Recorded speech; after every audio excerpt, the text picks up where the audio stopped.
this morning and last night. So maybe we will try within this panel to translate those shared values into something else and see how they can be translated into relationships, because we all love to talk about those values. History is a good guide, it can be a bad guide. There's certainly lots of good examples for the Serbs and Albanians in human history. There are also bad examples for the Serbs and Albanians in written history. And the trick for them is what kind of opportunity they're going to grasp and how they're going to learn about these examples, what they're going to learn from history. But more importantly, it's about the future, the near future, future for the children. At least for 5 of us on this panel, it's about 12 of our children. Incidentally, if you like the gender balance, 4 boys, 8 girls. Every chair here always says that he has or she has the most important, the most wonderful, terrific panel. Well, I have to tell you that we have a star panel here, and I know that you will agree. We have just the right mix of people who develop policies, who think about policies, and we have people who actually implement policies. It's difficult for me to think of a better group to talk about this topic with more authority and knowledge. If any of you spend any time on the issues in the Balkans and on the issues of Kosovo, you know everyone who is sitting next to me. But of course, you received the lovely brochure that the forum put together. But just briefly, from my right, Samuel Žbogar is in his 3rd, I think, year representing the European Union in Kosovo. Otherwise, as you know, ex-Slovenian foreign minister. But other than that, I think Samuel brings a wealth of EU, UN, OSCE, and even NATO experience to the table. Agron Bajrami is the editor-in-chief of the newspaper of record in Pristina, Koha Ditore. Very few of us these days can say that we worked for the same employer for more than 2 decades. I think, Agron, you have. And since your employer is the largest and most important newspaper, you've also been influencing hearts and minds for more than 20 years in Pristina.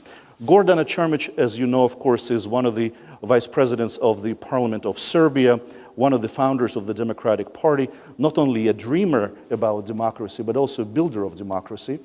And being friends with Gordana for more than 15 years, I have to say that there is not a single subject that you cannot talk about professionally. Otherwise, physicist by education, but so many things besides that. Besa Shahini on my left is a senior analyst for the European Stability Initiative, and Besa's favorite topics are Europe and the Western Balkans, governance, social and economic development. And if you like to read, you can read her columns, not only in daily media in Pristina, but also on the ESI website. Marko Đurić is the head of the Office for Kosovo and Metohija of the government of Serbia. You know, there are lots of difficult portfolios in the government of Serbia. Here's Tanja Miščević, she has a difficult portfolio. Marko's portfolio is difficult, but also I think the only one that combines diplomacy, social welfare, health, education, economic development, and so many trips to Kosovo and back.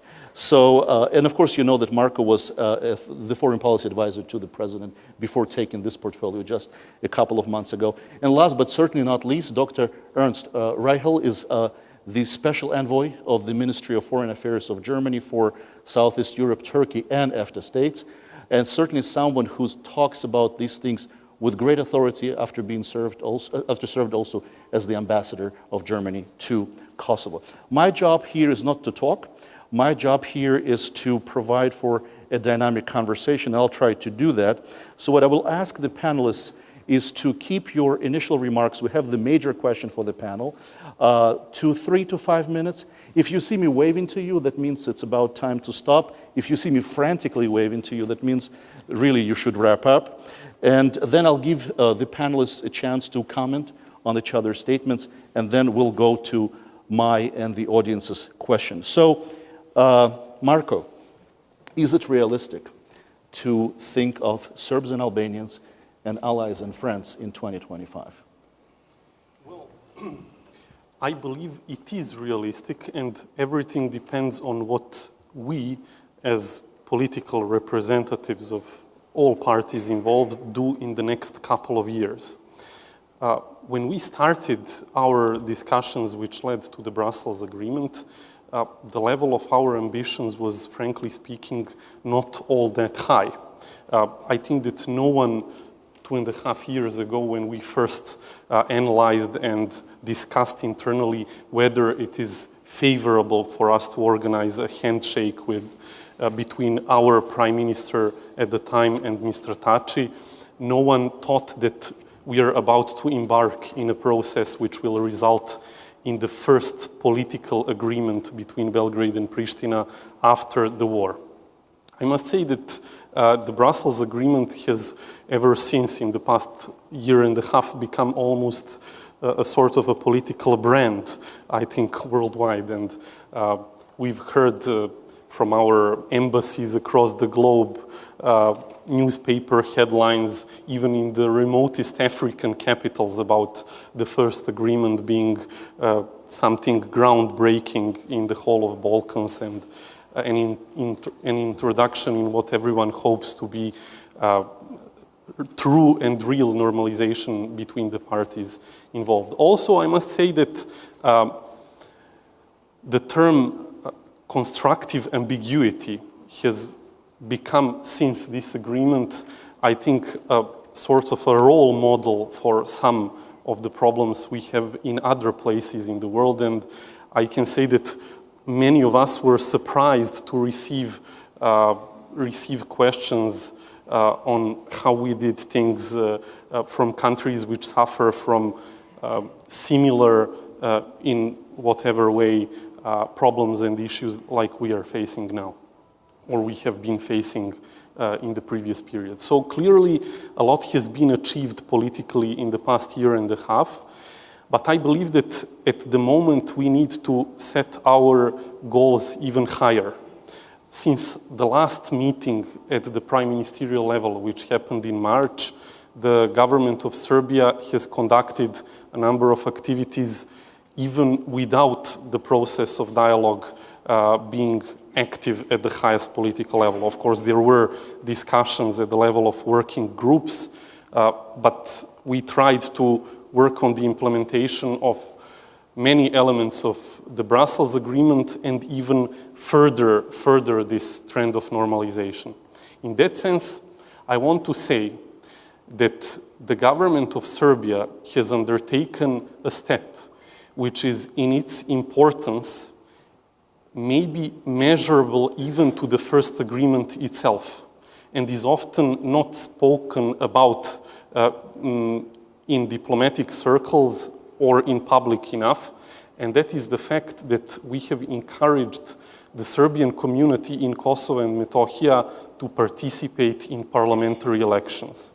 This is the first time since the unilateral declaration of independence in 2008, and it is the first time practically since the war that Serbs are massively participating in elections with government encouragement.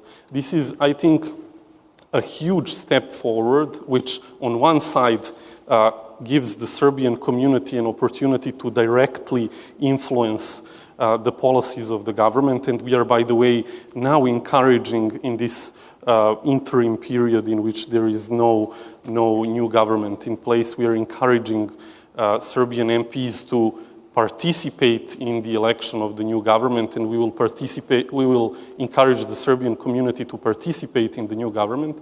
So I believe that this is definitely as much as important as the first Brussels Agreement was in itself. The participation of Serbs in this government will bring the opportunity to these representatives to work on resolving practical issues that are actually plaguing at the moment the Serbian community, and all of this will serve the purpose to diffuse the tensions as much as possible. At the same time, we have also undertaken a number of steps and measures to implement the existing elements of the Brussels Agreement, such as, and I will try to be very brief before my microphone is turned off. So We have adopted a decree on land cadastre, which enables full implementation of the agreement on cadastre. We have adopted amendments of law on higher education, which enables solutions of issue of recognition of university diplomas. We have accepted the construction of new IBM crossing points in line with the technical agreement that has been reached in this area. We have initiated a meeting of ministers at the ministerial level here in Belgrade, which will happen until the end of October in the framework of SECP. We have enabled the use of ID cards at a further number of IBM crossings. We have adopted an action plan in the sphere of energy, action plan in the sphere of telecommunications. We have supported chambers of commerce in reaching further agreements, and all of this that I'm telling you now, we have done since the last meeting of the prime ministers. That means without dialogue on the highest political levels. These are our gestures. We have encouraged the chambers of commerce even to open a liaison office in Pristina. Kosovo Chamber of Commerce will open a liaison office in Belgrade very soon. Our liaison office of the Chamber of Commerce is starting to work in less than 2 weeks. We have continued cooperation with ULEX despite very serious difficulties and differences. And we have resumed and ended the implementation of the agreement on the police.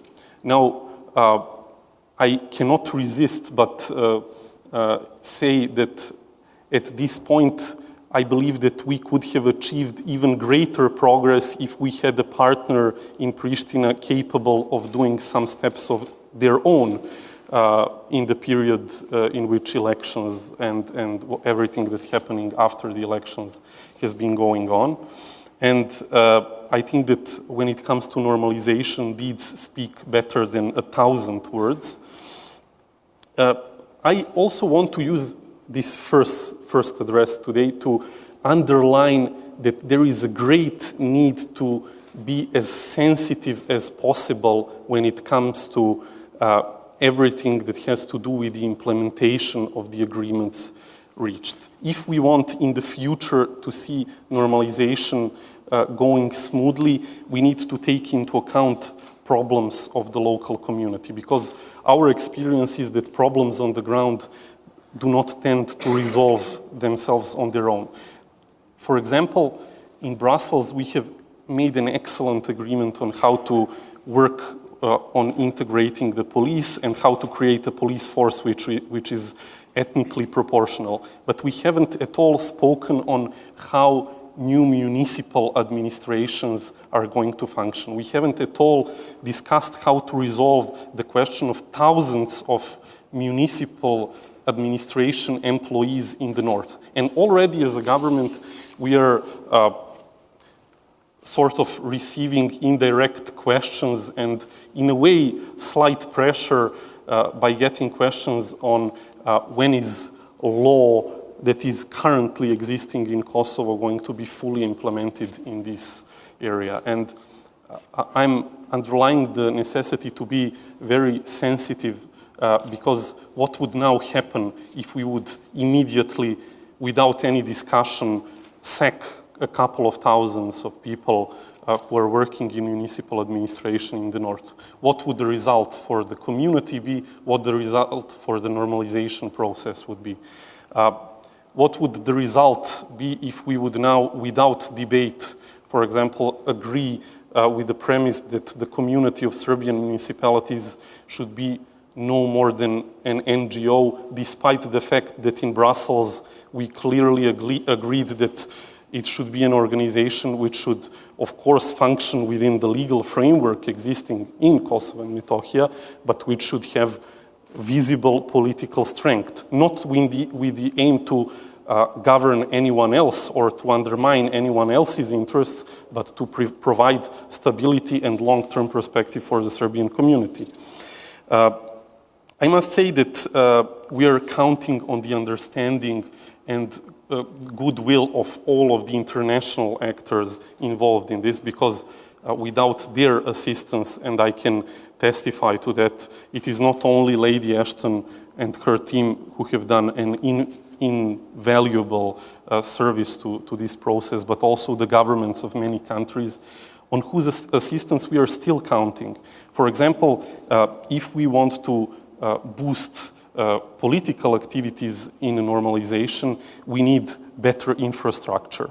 We need support from the EU. We need support from such big and economically strong, but also politically committed countries such as Germany and others who are present in the region to help the infrastructure to be improved and connections between people improved. And in this sense, I want to underline that the government of Serbia is fully committed to de-bureaucratizing the daily life of ordinary people in Kosovo.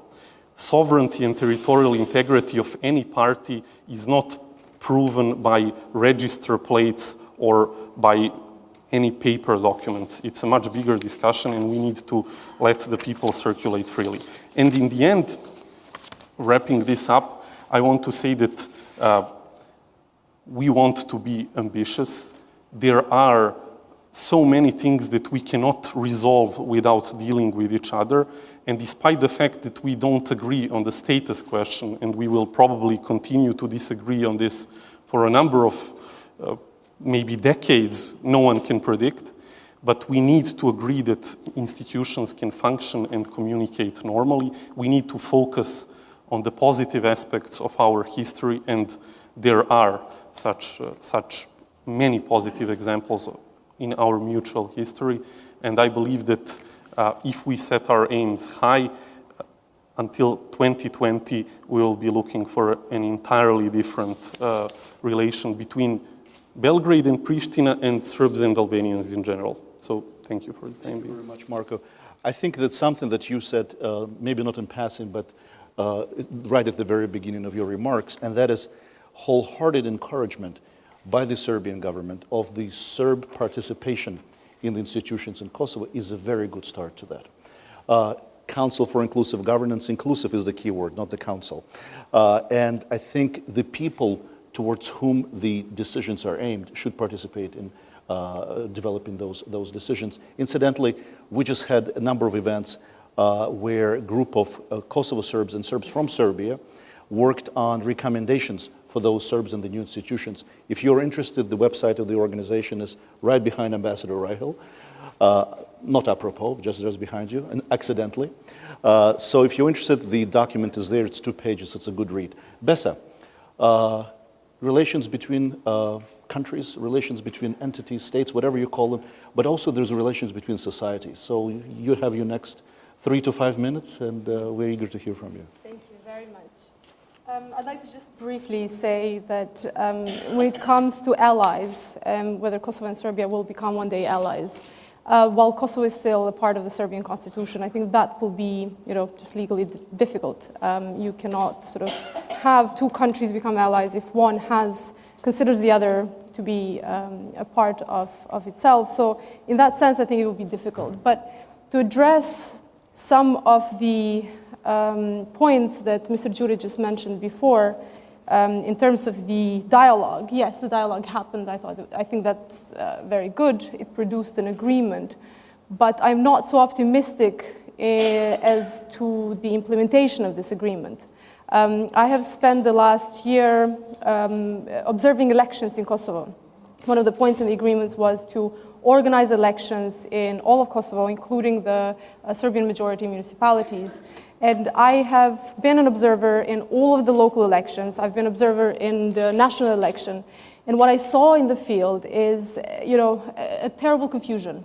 People are confused. They don't know if they're voting under the Kosovo laws. They don't know who they're voting for. There is a party, Srpska Lista, that ran with the promise that if you vote for us, during the election campaign, if you vote for us, you, Serbs of Kosovo, will not have to cooperate, will not have to deal with Pristina so much, which is both counterproductive and misleading, and it's not true. Serbs in Kosovo will have to work with Pristina, and that is that is clear.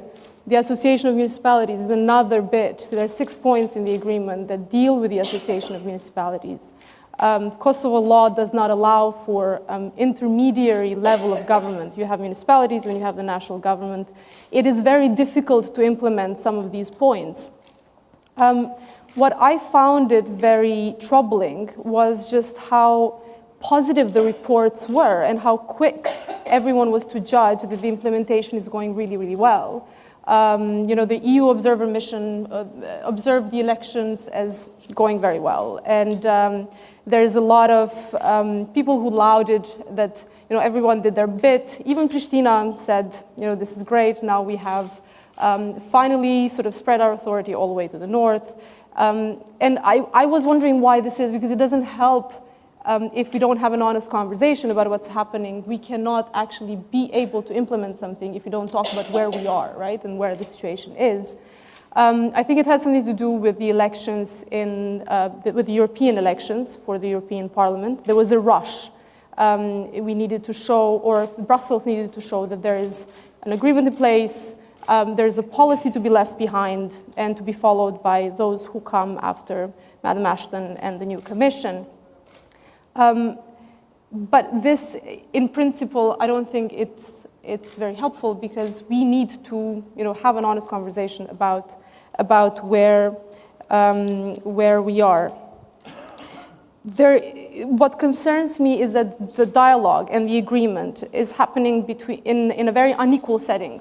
Serbia has now received an opening for EU accession, and even though for the next 5 years there's no accessions, it doesn't matter, the process will continue. There is a clear process and a clear path. Kosovo, on the other hand, is in a difficult situation because there's 5 EU member states that haven't recognized it, and unless there is a change in the European treaty, Kosovo will not have a normal European process. So here is a dialogue and an agreement trying to be implemented between 2 unequal sides.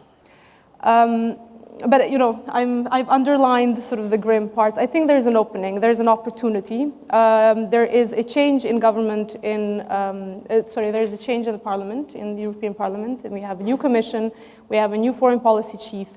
And I think this is a moment where we can actually really look at where we are, have an honest conversation about it. If the agreement cannot be implemented, let's see what can be implemented. If it can be implemented, let's do it. The conversations we had last year here during the sessions on Kosovo and Serbia, people raised some of the same questions. What to do with all the jobs in the public sector that are currently being paid by Serbia will have to be transferred to Kosovo. And these are actual real problems of the people who actually today live in Kosovo and don't know what the future holds for them. And if a year has passed and we haven't dealt with these, we should really have, look at what we're doing and who needs to do more. So we need to look at the agreement again, I believe. And I think we don't need to rush anymore. We have time, and now we should really have a proper debate, an honest debate, and discuss this. The second thing that can happen now, again, considering that the rush has been taken out of it, is find a creative way to really include Kosovo in the process of EU integration. It has to be a real process. Otherwise, this inequality makes the implementation of the agreement extremely difficult. And I think the third thing that must happen as soon as there is a government in Kosovo, there needs to be an honest and a good dialogue between Pristina and the Kosovo Serbs.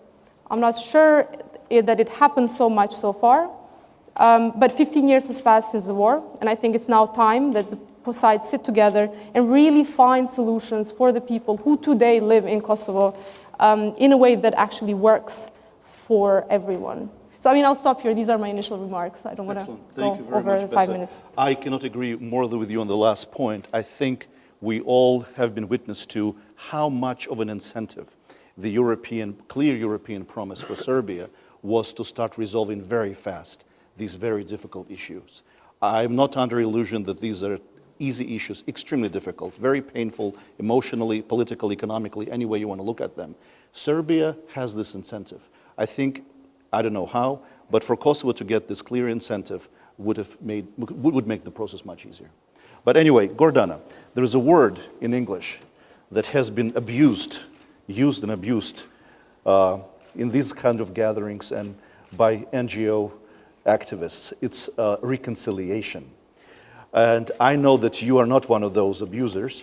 Could you bring purity and dignity to this word and tell us what is your vision in 2025 between these two groups of people? Politics is all about people. That's something what I deeply believe in, and I can prove that it's true because it is about the people when it delivers disasters, catastrophes, clashes, deaths, crimes, but also about the people when it delivers progress and better life for each of us living in some society where you have some kind of politics. So if politics is all about the people, then it's up to the politicians to ask people, what do they think about Serbs and Albanians in 2025? And that's the easy part. The harder part is to start a dialogue with the people and try to disagree with them.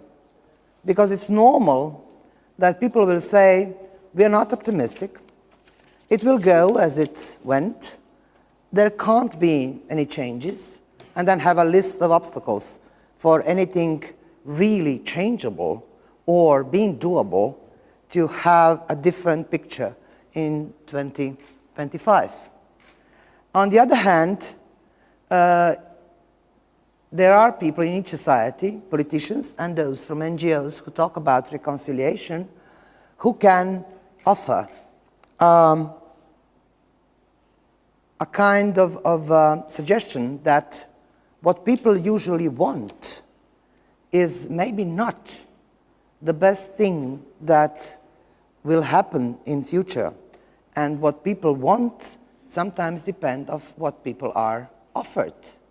So here is my offer. What we have seen in last 15 years, 25 years, 35 years, 50 years, 100 years, is one and the same paradigm. Serbs and Albanians changing interpretation of their common history, more or less, and much more concerning process of reconciliation. We hear that Serbs and Albanians change the facts, what my grandfather did to his grandfather or his uncle did to your uncle. You're here, more or less. And that can endlessly go in the future. And that's the offer. If we did that decades ago, why do we expect to get a different result, continuing sharing our interpretation of our common facts? It's not likely to have a different result using the same wordings, the same paradigm, the same picture. So the offer is, let's change it. Let's talk about how our children and grandchildren will live in 2025, because politics is all about the people. We who live now and will live in 2025, I will still be 56, and those who are unborn, those who are born, so how they will live. Alex meant that this panel has 12 children, right? 4 boys, 8 girls. Whatever. 30% is mine. It's actually true. So I'm walking quota. And that's the idea of the offer. If we want to have a dialogue in the future and try to imagine 2025 with something totally different when Serbs and Albanians in the region are in question, then we have to change paradigm. And that means that whoever is in politics should remember that politics is all about the people. And if you don't accept changing a paradigm about the future of Serb-Albanian relationships, then you can't expect dialogue. You can't expect implementation. It's the one and old and same tool. Governments sign agreements, different kinds, but people in the field can make a difference, and they really can make peace. So the offer is, if we want to have a picture in 2025 compared to what the picture is now, then let's choose 3 items, 3 issues. What can look better in 2025? Economy? What's the choice? Are we stupid enough to think that dead borders can bring anyone economic growth? Are we stupid to think that trade can stop?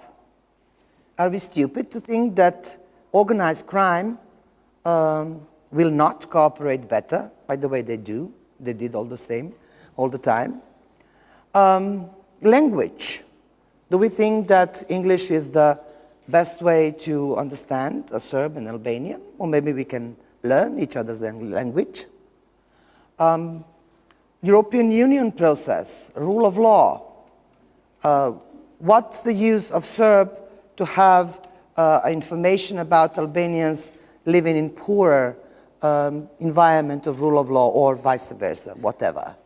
So these are the questions that I think that should be for the politicians as well as for the dialogue among politicians, Serbs and Albanians, but also with the people that we work for. Can it happen? Well, if you look at the history of politics, it always did. If you can imagine 1905 or 1908, and one woman saying that a woman should have a right to vote, then you can imagine that a lot of people around laughed. Some people arrested some women and even killed. But we are voting now.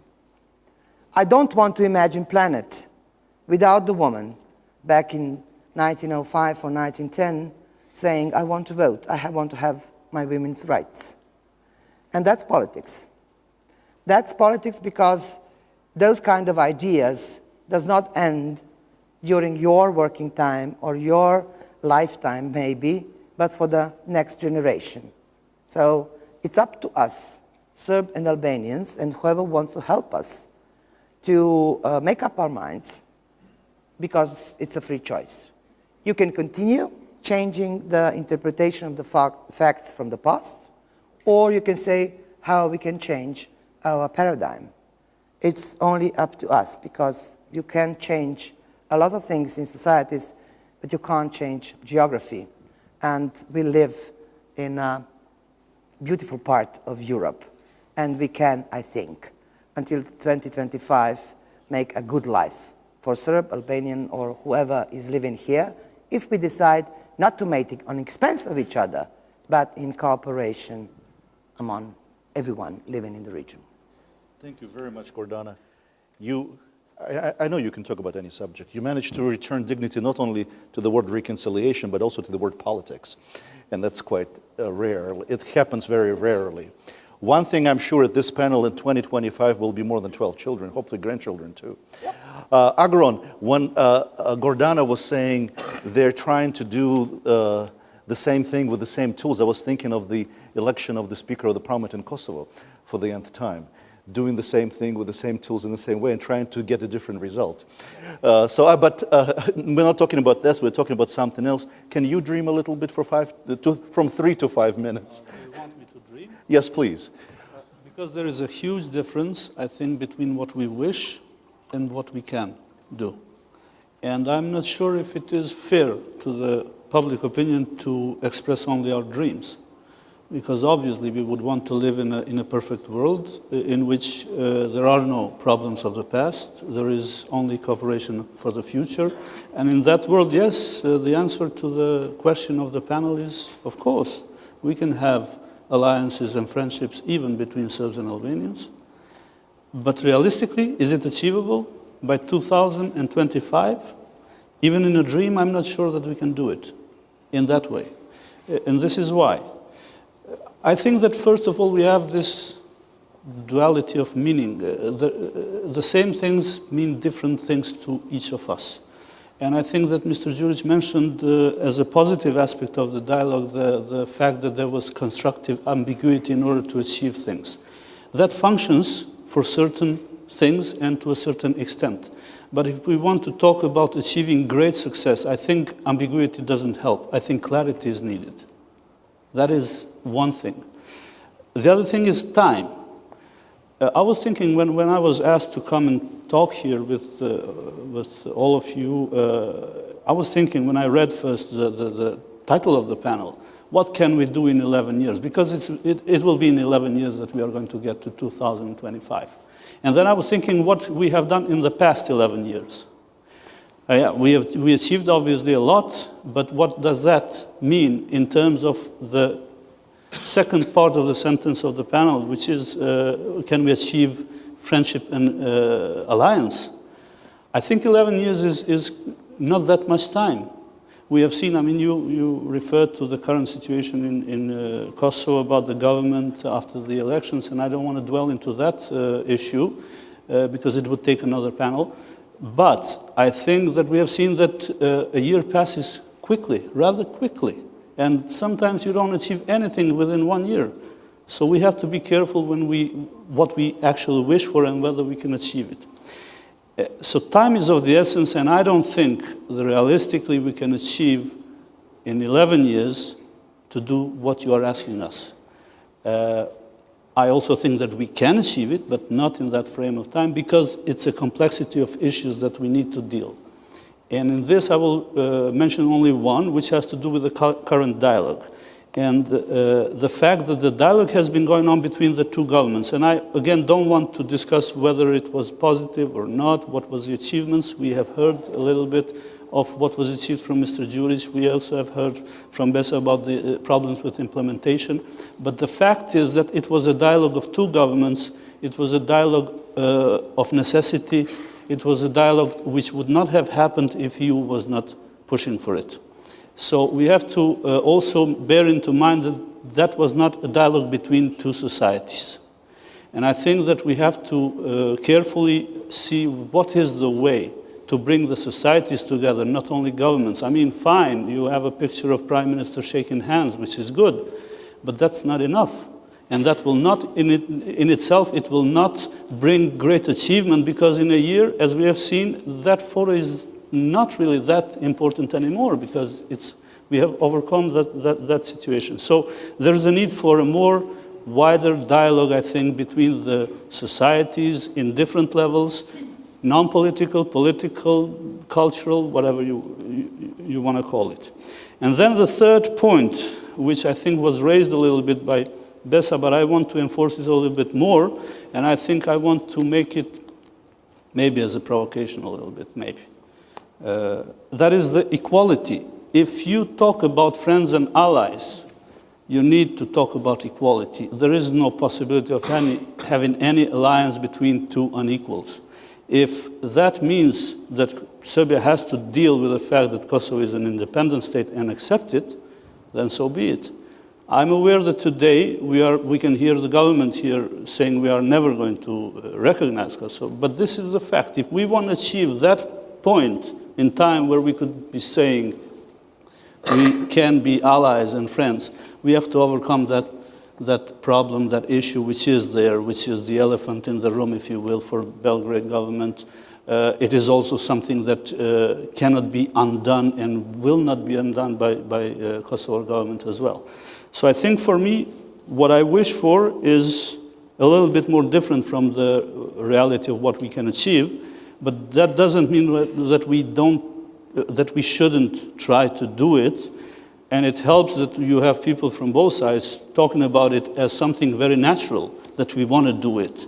Now, the rest of the time should be spent into trying to find a way to do it in order to address all these issues. And I don't think it will help if we say, well, we have to do it by 2025, but there should be some pressure towards the governments in order to make things more functional than it was the case until now with the current dialogue. Thank you, everyone.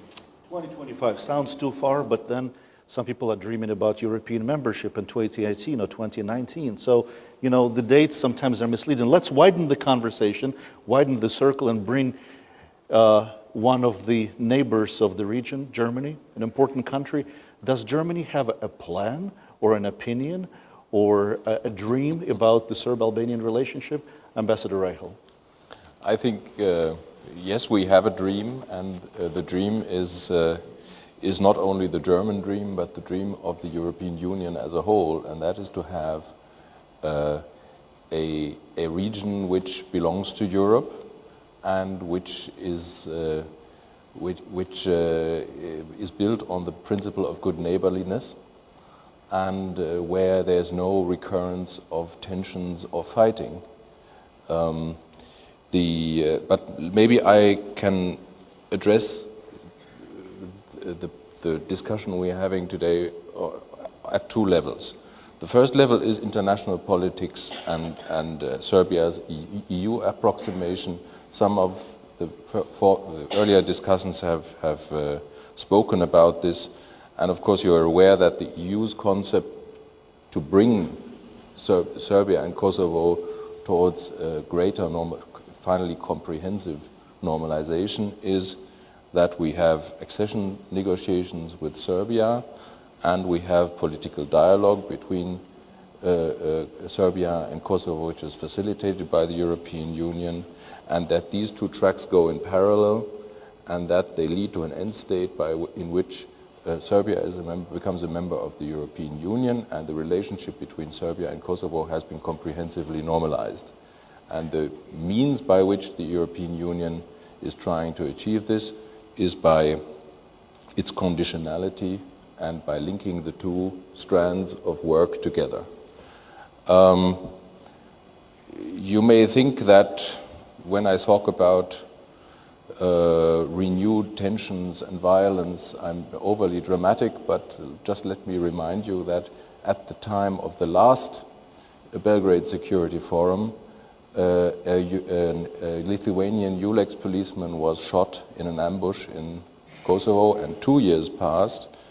There was a gun battle between German and Austrian Kosovo KFOR soldiers and armed people in the north of Kosovo, and I happened to visit the wounded German and Austrian soldiers afterwards in the hospital. Now, today we have clearly steered away from this dangerous brink, and also thanks to the political courage and vision of both Serbia's and Kosovo's political leadership. But it's also due to the EU's, the EU's clear and firm conditionality on the one hand, and the big effort put into the dialogue by Lady Ashton, who deserves all credit for the successes we have achieved. Today I'm hopeful that Serbia is beginning to pursue the dialogue, not only because it is necessary for EU approximation, but also because it begins to understand that that normalization with Kosovo is in the very own interest of Serbia, and that it is in the interest of Serbs in Kosovo. But this is, as it was said, only the level of big politics and international relations, and this is removed from regular people. And if we want to speak of friends and allies in the true sense of the word, we have to go to the level of societies, which in fact I believe is much more important than governments. And this indeed leads to the dirty word you used before, reconciliation. And of course, reconciliation goes much deeper than normalization of relations.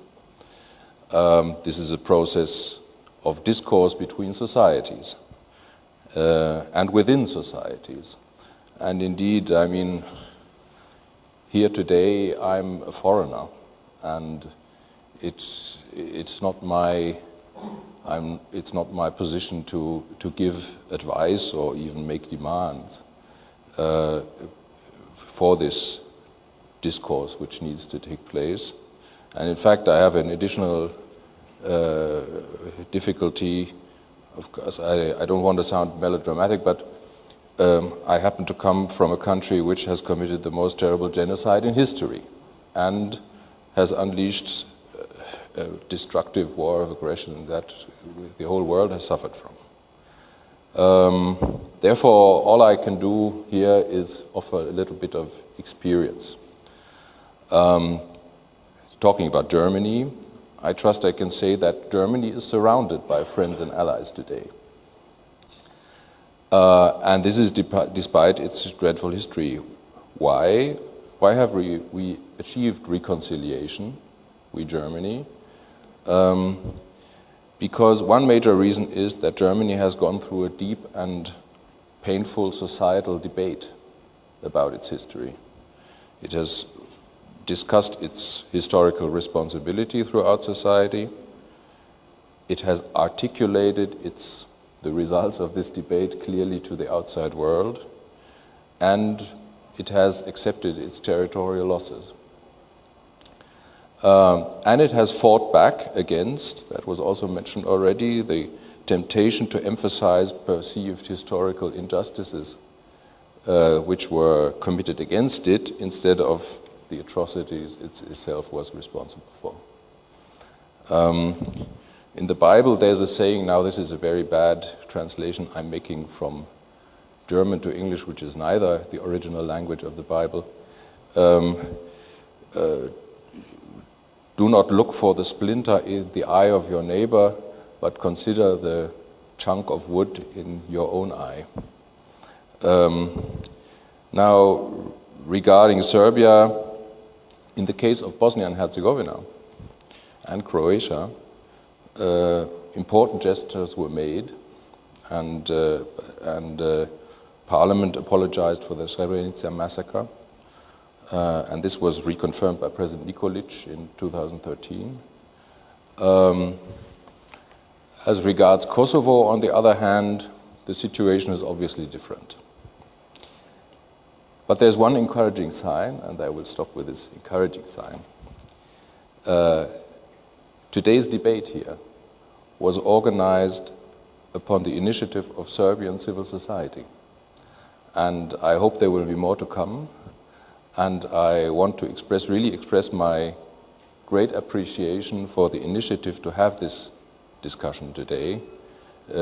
By framing the debate and putting this topic to discussion, I think the organizers have really hit the nail on the head. Thank you very much. Thank you very much. And I hope that the train could travel and we could bring the same cast of characters to Pristina. I think this kind of conversation needs to take place in Pristina as well. Incidentally, I think what you just said, we talk about dreams and all that, but a great policy goal to be surrounded by friends and allies for both places. I think that's a wonderful policy goal. Samuel, you're the last, but everybody keeps mentioning the European Union, the last points of the Brussels Agreement, the European Union. Can the Serbs and Albanians be on their own without the European Union? So much for you to talk about. 3 to 5 minutes. Thank you very much. Good evening. First, I want to share the dream of Ernst, the dream of European future for the region and for Serbia and for Kosovo. I don't think it's a dream. I think it's a reality in the making. As much as Gordana said before, how women's rights were a dream at one point, it became a reality, and somebody cannot imagine how come it was not before. And that's why I think it's important for us to remind ourselves where we started. And HR High Representative very often reminds ourselves, and I think Marko reminded us as well, how difficult it was to shake hands at the first meeting, the dilemma whether to take photo or not take photo. And then it ended with a very cordial exchange of views at the Munich conference at the beginning of this year. So I think this is the change in relationship, but there's also a change in the in the agreements that are in the place. So what is, and that's only 2 years. I think it's in October, it's when it started. So what is the goal of the dialogue? I think that with one word is normality.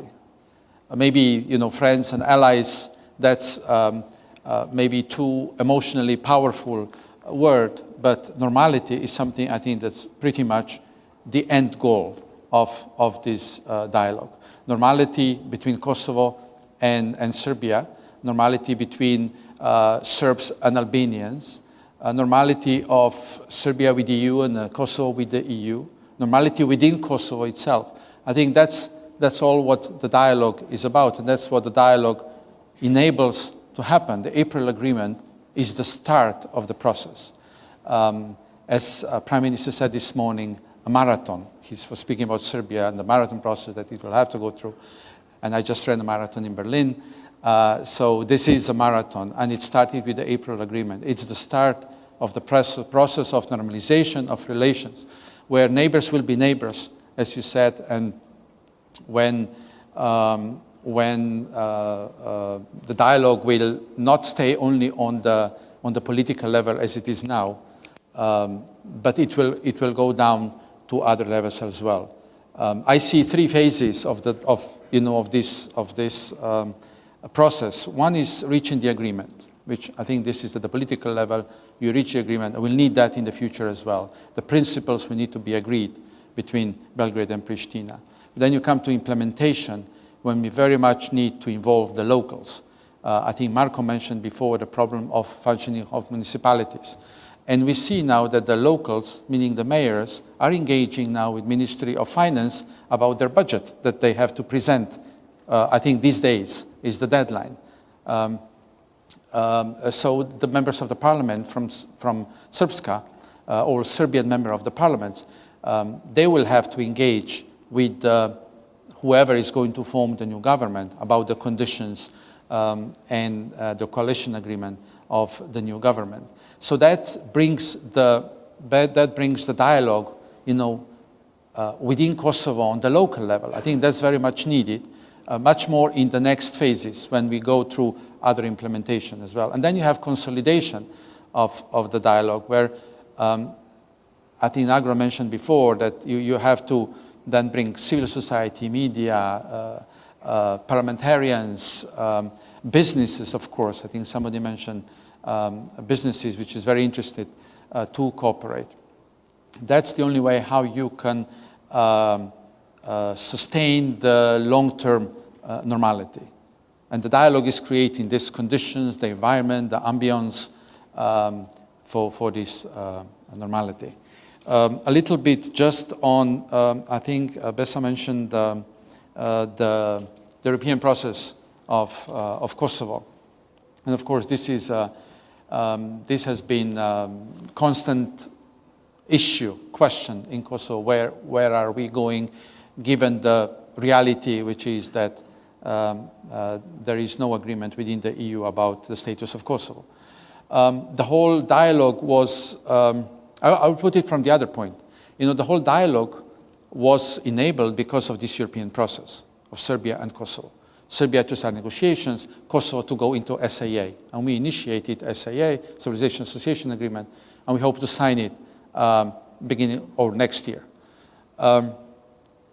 So the whole process of the dialogue was enabled, was possible because of this European process. Now, during the dialogue got linked to the European process. We see with Serbia, with Chapter 35, when this is conditioned, but with Kosovo as well. In SAA, it's conditioned as well. The implementation of the dialogue, continuation of the dialogue, is linked to the implementation of SAA is linked to the implementation of the dialogue. So I would turn the question around from Kosovo point of view. I would say EU took on itself to continue European process for Kosovo if we continue the dialogue, because this is linked. So I wouldn't worry that the EU would not find a way how to progress Kosovo on the European path, because we ourselves said that the dialogue and the European path are linked. Of course, it's more challenging for EU, but so far we've found a way, and I'm pretty sure we will find a way in the future as well. It's in our interest for Kosovo to progress, for people of Kosovo to move toward the standards of the EU, to take the ownership of the European process. I think we'll find a way. Thank you. Thank you very much. Well, I would like to give to the panelists first a chance to comment if you have any comments about anyone. So Marko, if you want to comment on any of the other Thank remarks. you very much. I think that all of the colleagues have made extremely important points on a number of important issues. I just want to say that I completely agree with the stance that we need more clarity. And in order to get more clarity on where we are, we need to make the right diagnosis of the situation, to make a good estimate of where we are. And we need to answer the question, do we want to put eternally status in front of economy, everyday life behind status? Do we want to tackle with issues such as dismantling the immense bureaucracy that is burdening people on both sides of the administrative line, as we call it? So, unlike some of my colleagues, I don't think that we should really focus on the status question, but rather focus on the questions that are much, much more important. As I mentioned, I don't believe that we can prove that we are right or wrong by constantly repeating. I could tell you the story about how the unilateral declaration of independence was contrary to not only our constitution, international law, and everything else before standards were implemented, but I'm not going to do that. I believe that we should focus on resolving everyday problems of the people, and I believe that we can achieve huge progress in the sphere of economy, because for the first time after the Brussels Agreement, we have a situation in which all of the parties involved can call for investors to come to Kosovo and Metohija. We have the north of Kosovo and Metohija, which has been politically and economically isolated for more than a decade from other parts, and for the first time now we have mayors. We will have the government in Pristina, we will have us and the international players calling for people to come and invest there. Also, we need each other to resolve the question of the property. Until the moment we resolve the question of property, we cannot count on serious, big-time investments coming practically in the key sectors of the economy in Kosovo, because as long as there are two groups of people that disagree on who owns what, that is not going to encourage investors very much. So I believe that we need to work together in fighting organized crime, which clearly has no ethnic or any other borders, and the recent assassination of our gendarmerie member near the administrative line points out that trans-border criminal is still present, unfortunately. We need the dialogue between societies, and the government of Serbia is very much in favor of that. I believe that today's panel serves the purpose of that very well, but we all need in an institutional way to support this, because this cannot be replaced by bureaucratic meetings in Brussels, Pristina, or anywhere else. And finally, reconciliation is something that we, despite the serious political differences that we have, must strive for. Although I must say that, frankly speaking, it is sometimes easier to speak with representatives of the generation that hasn't directly been involved in conflict, directly participated in conflict on both sides. Because, and I'm going to mention, I'm going to point at the big elephant in this debate, and that is the fact that in certain top-level positions in all parties, we still have people who have been directly involved or former warlords participating in the political debate. So it's a bit hard to reconcile with former warlords, but this is precisely what we need the dialogue between civil societies for. So, thank you. Anyone else, any comments? I would like to say Besa? So I just want to say something that addresses the question of the economy and the reconciliation, sort of some of what was said before. But I will take 2-3 minutes to say this. currently, both economies of Kosovo and Serbia are not doing great. There's, you have, if you look at the GDP per capita of both Kosovo and Serbia compared to the average GDP per capita of the EU, Kosovo stands at like 18%, and Serbia stands at 35%. And where we are failing mostly is to create jobs of the people of working age who have jobs in Kosovo. This is less than 40%. In Serbia is a bit over 50%. And so when we're talking about 2025, the question becomes, where will the jobs come from for the people who will then enter the job market? Today, those people are 15 and under and are in a segregated school system in Kosovo. You have 20,000 Serb kids that go to school in Serbian, paid by the Serbian Ministry of Education. Perfectly fine. I think it is great that this is the kind of investment that Ministry of Education does in Kosovo with helping the Serbian children to get good education.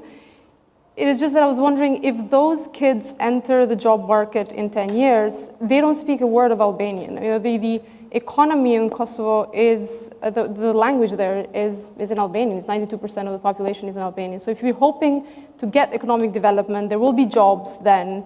And the people who are excluded are the kids who are today, living in Kosovo, but will possibly not be able to take part in the job market. This is one point that I think both governments can work on together. Currently, they are financing this together. The Kosovo government finances the schools, whereas the Serbian government finances some of the salaries of the teachers. Kosovo government also finances some salaries of the teachers. But providing Albanian as a second language would be important. Or this is, if people might think this is too soon to, for whatever reason, a stronger instruction in English as a second language would be extremely important, for these kids to be able to have access to jobs in a Europe that we're all trying to join. I was shocked. I'm doing currently research on education in Kosovo, and this is where all of this is coming from. There is Russian as a second language as an instruction that is mostly taken in Serbian language education in Kosovo. What are these kids going to do with the Russian as a second language? Are they planning to go and work in Russia? And I think that if you're thinking about what to do, we were talking before about language, economy, 2025, how to ensure that these kids have the life that they deserve and the future that they deserve, we need to make some decisions today. And some of them have to involve making some of these decisions together and putting money together and pulling forward a policy that will address that. I think it's very important. I was waiting, thank you so much. I was waiting for the education to be brought in because if you talk about the future, that's exactly what produces the future. The other item that I was waiting to hear was the issue of freedom of movement, but not the funny freedom of movement we have right now, the circus with license plates, the very high fees and all of that. It's wonderful and terrific, but if your average salary is 200-300 euros and you have to put half of it in for the privilege of using the wonderful Serbian highways and vice versa, I don't think that's a freedom of movement. Make for these people much easier going from one place to the other. Make it free, and this acrobatics. Who cares what's written on the license plates? I don't like my Pennsylvania license plates anyway, too, but I have to do it. That's it. That's how it is. But I can drive to New Jersey. And I don't like New Jersey either, but I have to do it because they have better grocery stores. Gordana. Briefly, if I heard all of us correctly, we are cautiously optimistic, looking for the future to be bright, but not really sure that there is a knowledge, skill, will enough to really make it bright. And that's why I want this additional question. In 2025, there will be Serb and Albanians voting for the first time. There will be 18. Nowadays, there are 7. What those kids will think in 2025 has nothing to do with their own life, but what we will taught them that should happen between Serbs and Albanians.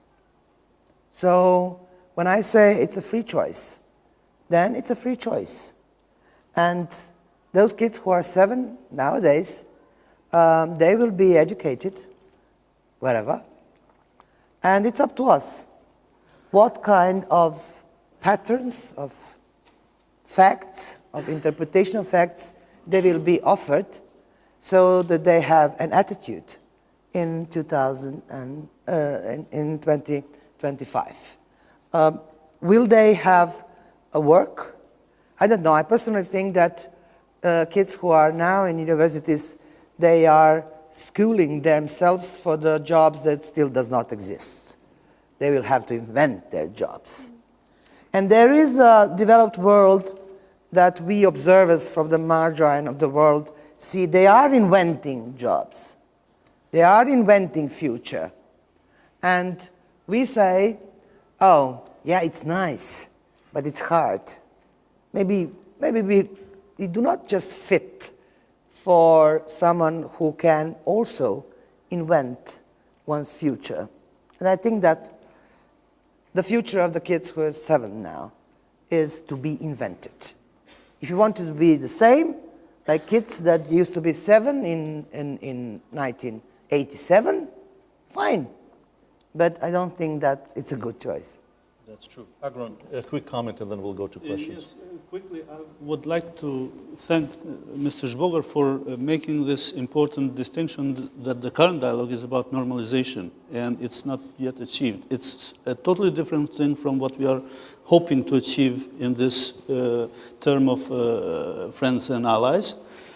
So I wouldn't rely too much on what we have done in this dialogue in order to achieve that, because it's a totally different thing. The second thing I wanted to also thank Dr. Reichel for mentioning Germany and making the point about how today Germany is surrounded by friends and allies. So I think we should think about that. What does that mean? And I will not dwell on that much. About the past, and I fully agree that what we do today is going to have a huge effect on the kids in 11 years or 20 years from now.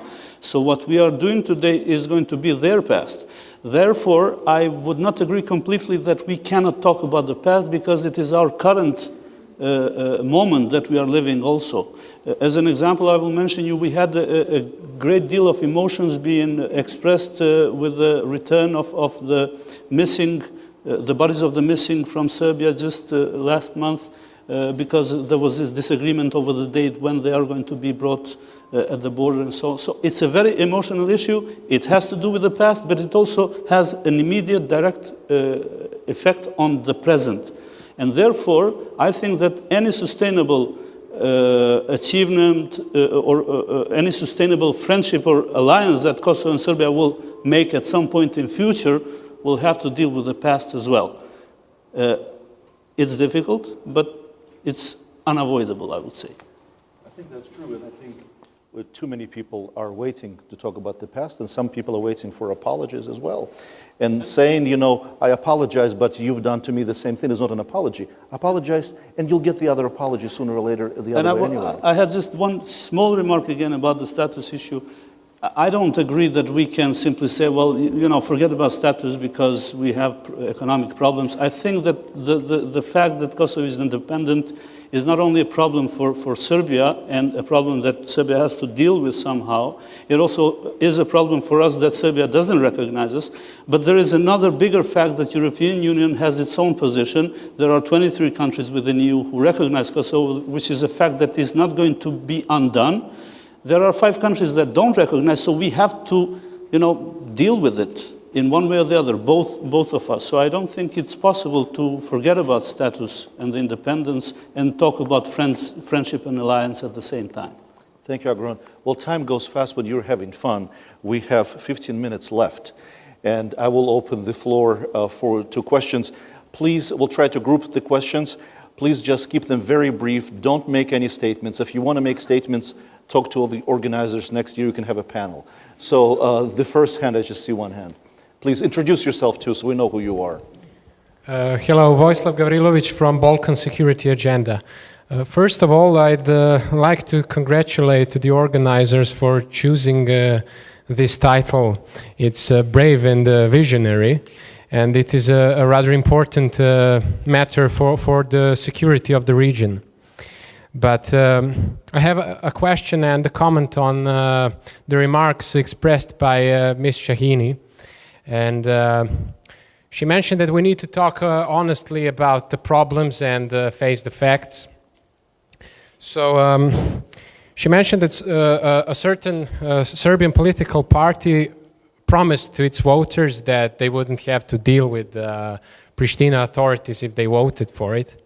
And I'd like to ask for, the possible causes for such political marketing. There's obviously a mistrust of the minorities in Kosovo that is not only based upon rough historical experiences.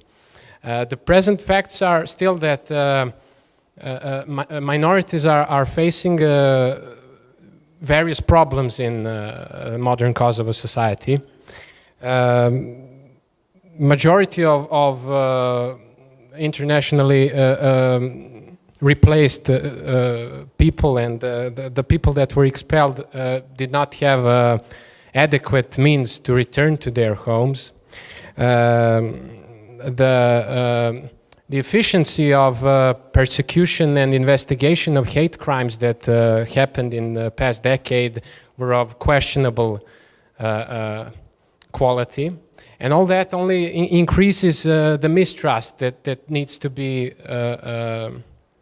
overwhelmed in an effort to incorporate the minorities and the Kosovo Serbs into Kosovo's legal framework. Okay. Thank you. Any more questions? And the question was, what is the Kosovo government doing to overcome this problem? Yeah. Well, there is no government in Kosovo right now. They're waiting for one. Any more questions, please, in the back?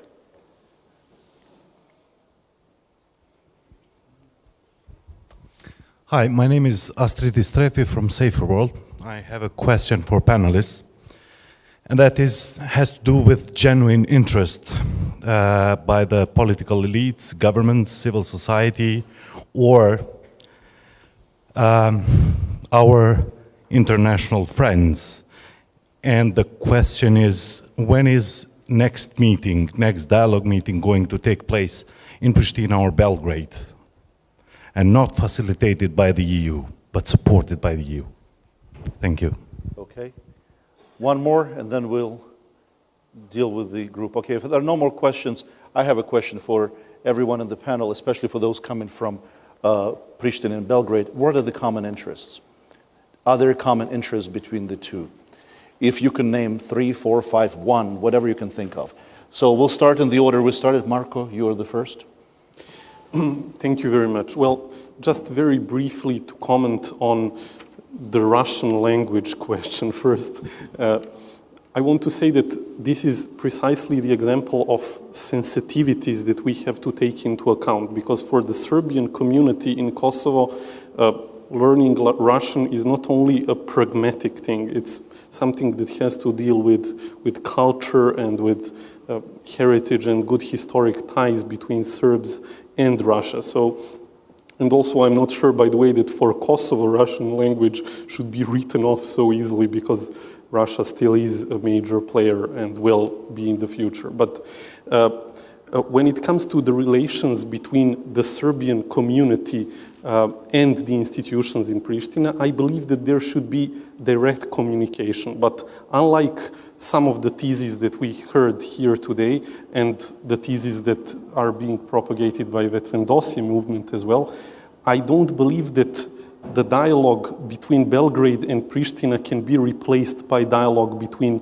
Kosovo Serbs and the institutions in Pristina, because Serbs in Kosovo view themselves as a part of Serbia, Serbian society, and so forth. I fully understand that you come from a completely different point of view, but this is precisely why we are underlying the necessity to work on practical issues and to work with this notion of constructive ambiguity. And to answer Alex's question, I believe that there are many, many common areas and fields in which we can work. Cross-border crime, cross-boundary crime, to correct myself, is just one of the questions. nowadays we are not facing only economically motivated crime, we are also facing religious fundamentalism, we are facing politically motivated crime constantly in this area as well.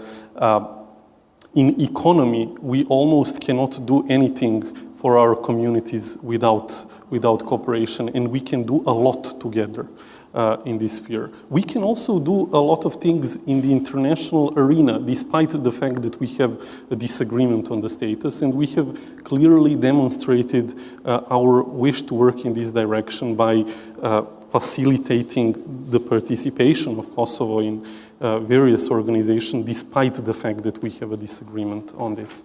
So, I also heard that European future is sort of a shared goal. How important the clarity for Kosovo, for its European future, and the incentive of the clear European future for Serbia? Do people understand here that this is important, or people say, well, we don't recognize and that's it, and that's the end of the conversation? How important for you is to see Kosovo in Europe eventually? First of all, I think that Ambassador Reichel made a very important point here. We in Serbia do not view this process of normalization just as something that we are doing for the sake of our European integrations or to, be in favor of the international community. No, it is a necessity of life for us. If we want to resolve our problems on the ground for our community, we need to engage in this dialogue. And we don't want, as someone here said, we really as well want to be surrounded only by friends and neighbors. We do not want a hostile entity at our boundaries or borders, however you prefer to call it. And we want instead to direct the vectors of our internal and external policy in a way that they are complementary with the interests of the people in Pristina. And I believe that despite the disagreement on status, if we are not so much insistent on imposing each other's view on this, because you won't hear us here imposing our view on this on anyone in Pristina. We have our own view on this, but we are not imposing it. So if we give up the idea that we need to impose our view on each other on this topic, I believe that we can really go a long way. Thank you. Besa. All right, very briefly, and I tried to address some of what was said here and your question specifically. It is true that there's a lot of issues when it comes to the rights of the Serbian community in Kosovo, and not just the Serbian community, other minorities. Investigations were not done properly for everyone, and I'm not just this is not even about the war, I'm talking about all of the crimes that have happened in the last 15 years. But it is not a solution to say that there is now, Belgrade will save people who live physically in Kosovo. Most of the Serbs actually live south of Ibar River.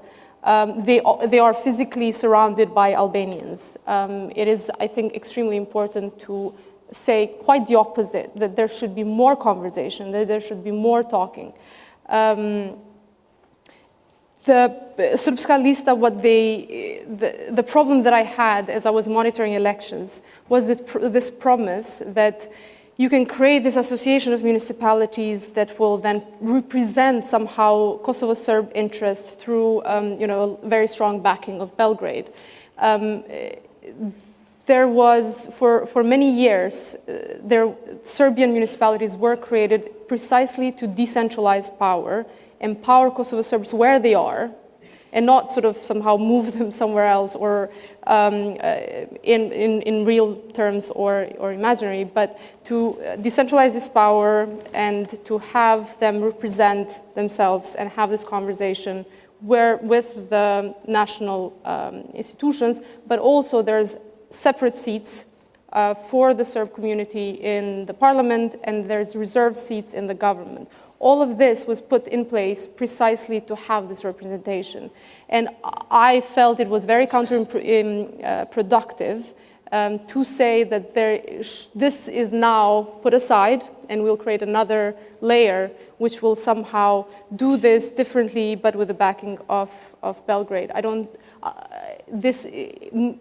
It's first of all not clear how it will be done, whether it will be productive, and it has caused a lot of confusion people who voted then in the local elections were very confused as to what they were voting for, who they were voting for. There are Serbs south of Ibar who don't actually feel represented by Srpska lista. They feel that they only won because they had a lot of support. All of these issues, I think, have to be dealt directly between the people who live in Kosovo. And the dialogue between Pristina and Belgrade is one thing, but there needs to be a dialogue between Pristina and the people who live in Kosovo. I think this is extremely important. So what are the common interests? Everything. We live next to each other. We live with each other. Belgrade and Pristina. Economy, the future. I mentioned one thing. I mentioned the future of jobs. How are we going to create jobs? Who's going to work in those jobs? All these issues need to be discussed and have space for common conversation and common solutions. We are already interlinked. There's this question of what should we discuss is a bit superfluous because I think it's everything. Yeah, and like any NGO, you do fundraising and you look for foundations, companies, ministries, whatever. Try to find a big American company who's interested in this region. These are small markets. So if you unite together, if you do something together, maybe there will be a big US company who will be interested in doing something major in this part of the world. But if I could just say this, our education system, not just in Kosovo, but in Serbia and Albania as well, in the whole of the Balkans, is not preparing our kids with the basic skills to provide them, to make them ready for the jobs that the investors are usually looking for. So this is something we really have to work on. This is hard. These are the difficult reforms that we have to take into account when we're talking about the future and when we're talking about what can be done together as well. Thank you. Gordana. Common interest. Lack of rule of law, nobody likes that. There's kind of an allergy on rule of law in our societies. But that's a serious common interest, lack of rule of law. Second one is environment, or destroying it, not taking care of it, and lack of having a plan to improve what the environment in our region is. And third is the role of women, which is with a very small differences. So if I want to share something very in common between Albanians and Serbs, I don't think that there is any difference when you are beaten by your husband Albanian or beaten by your husband Serb. But that's something what I think that can be done in common interest, in changing, in improving rule of law in our societies, exchanging experience, in having an agreement about environment. It's a very serious issue, and work on improving the role of women. And I will end with just a remark. The famous speech of Martin Luther King, he did not start with "I have a nightmare." He said, "I have a dream." So I just please to all of us to remember that. Thank you. Agron. Well, I'll try to answer first this question about genuine interest and whether there is a possibility to have discussions between Kosovo and Serbia in Pristina or Belgrade without EU mediation. I think in case of governments, I don't think it's still possible, and I don't think it's sustainable, because at the end of the day, imagine if we would have had any sort of agreement if there was no mediation by Ashton in this process. I don't think that we would have had a process at all. So I think it is still necessary for international community or more precisely for European Union to be there, because we need a guarantor. We don't trust each other, and that's going to remain a fact for a foreseeable future.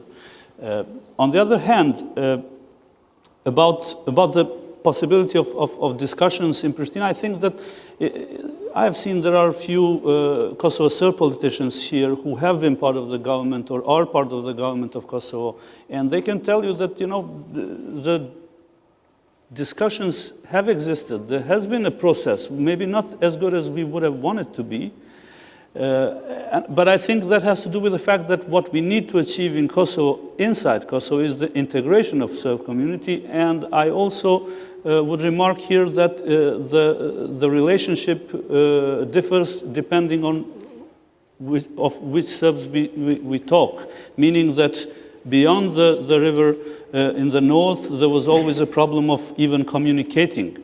But while in the rest of Kosovo, I think that we have achieved to have some sort of communication, and there was inclusion also in the institutions from the Serbs.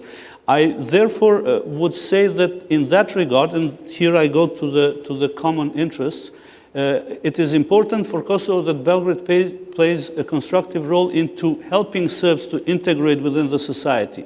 I don't think it's helpful if you don't help, for example, a football player, a Serb football player who wants to play for a Kosovo team. And if you don't help him achieve that, because I think that people like that are always vulnerable, they are being portrayed as traitors and so on. So I think that there is a need for a constructive role from Belgrade, just like in the case of elections. And other common interests are, it's not only that Serbs live in Kosovo, there are also Albanians in Serbia.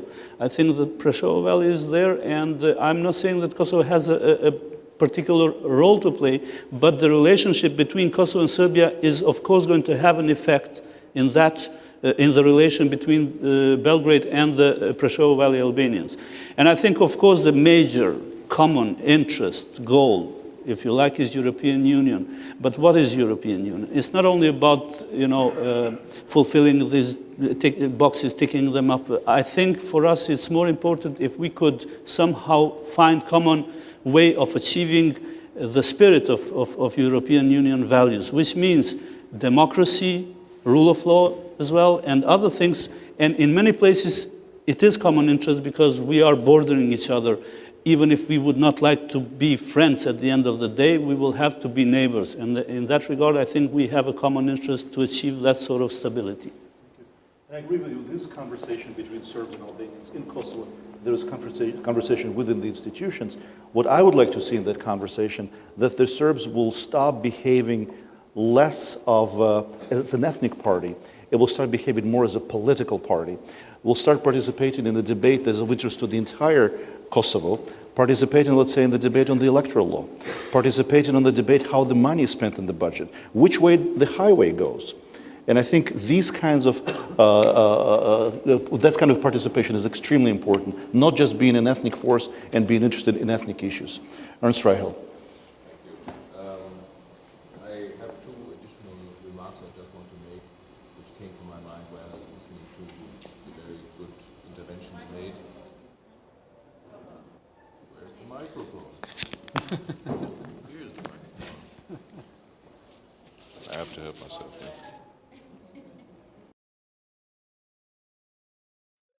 Okay, better now? So I have two remarks to add after having listened to the very good comments made. The first is the barricades in Kosovo between Albanians and Serbs have disappeared. They have disappeared wait a second. They have disappeared. The physical barricades have disappeared. They have disappeared south of the Ibar, and they have disappeared north of the Ibar, with the one exception of something euphemistically called a peace park, but the purpose of which is nonetheless clearly one of separation. But what hasn't disappeared for sure is the barricades, the invisible barricades between the communities. And I think that we have a culture of voluntary segregation between Albanians and Serbs in Kosovo. There was a poll conducted by the UN, I think some 2 or 3 years ago, which I found striking, where people were asked whether they could imagine to live in the same street as someone from the other ethnic group, whether they could imagine working in the same firm as someone from the ethnic group, whether they could imagine having friends from the other group, and finally whether they could imagine to intermarry. Now the results were kind of, in general terms, and I don't recall the exact figures, but the results were that generally Albanians were by 10% maybe more prone to mingle with Serbs than the other way around.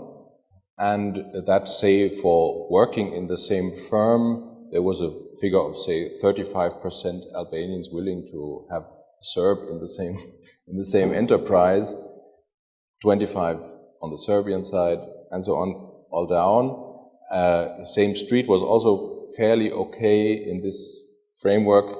The most striking bit was, of course, intermarriage, and you had 1% Albanians who could imagine to marry a Serb, and 0% Serbs who could imagine to marry an Albanian.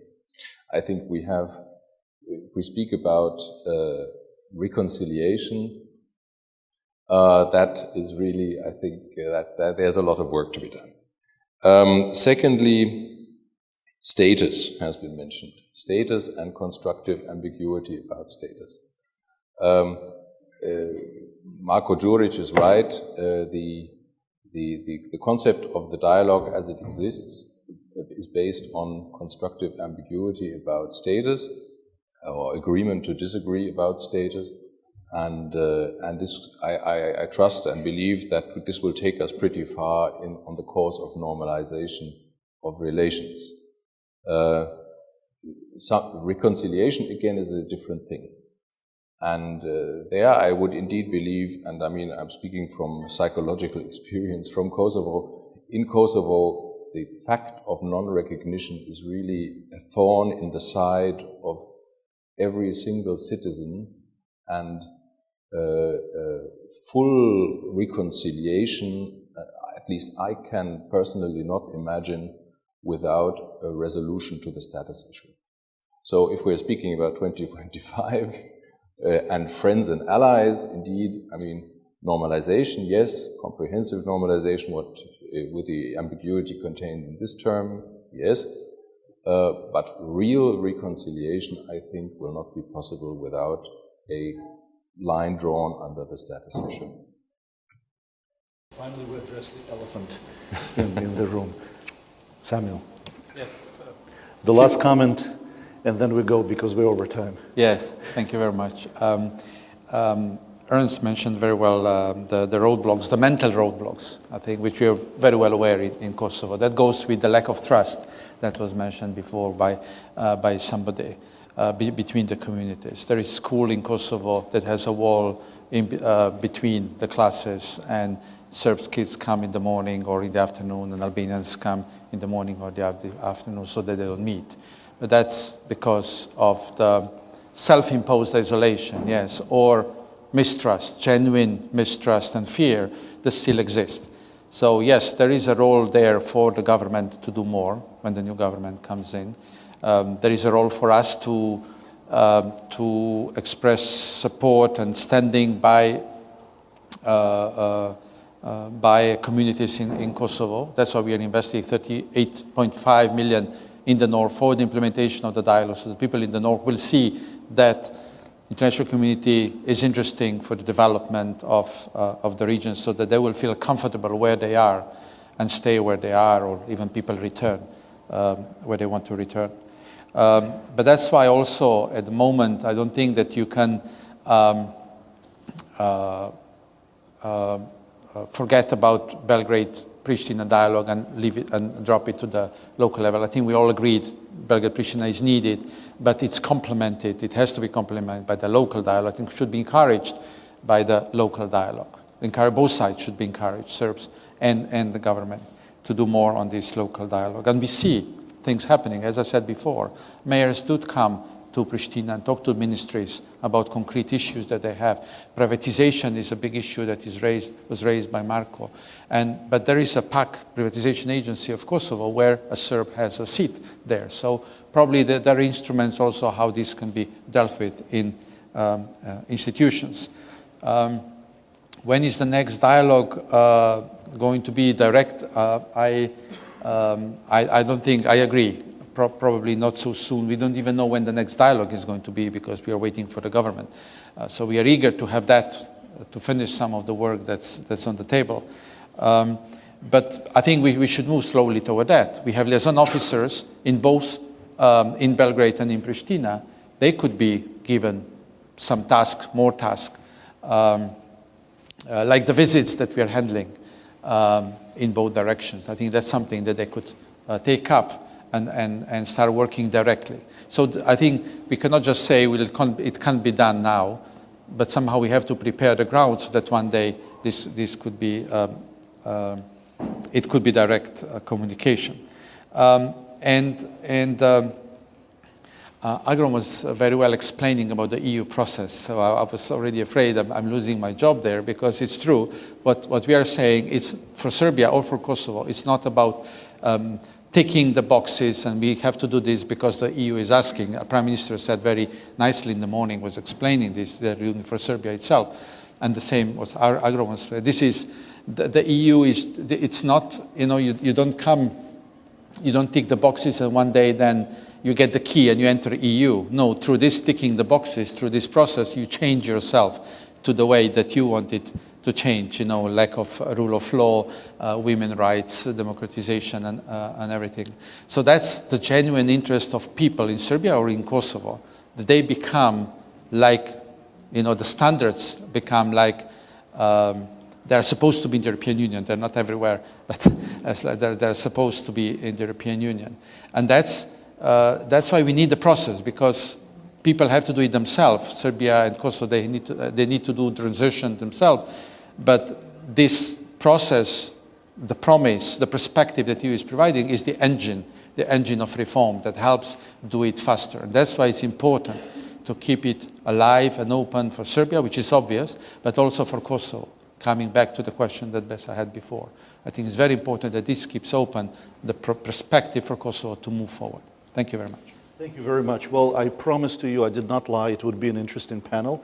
These are excellent people, and they certainly demonstrated their eloquence, seriousness, but also a vision. Some of them were more optimistic, some of them were more, I would say, realistic, but it certainly encourages us to think to start somewhere.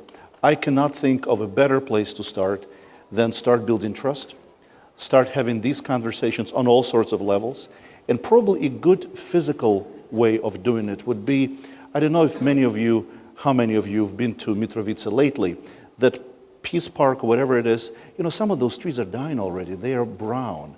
I think these trees need to be taken into wonderful room for the winter.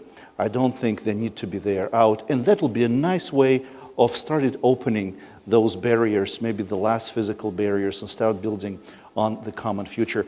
I would like to thank all my panelists, and we are running over time, 15 minutes, and I think it's a perfect sign that the three of you have to start working on BSF number 5. So thank you very much.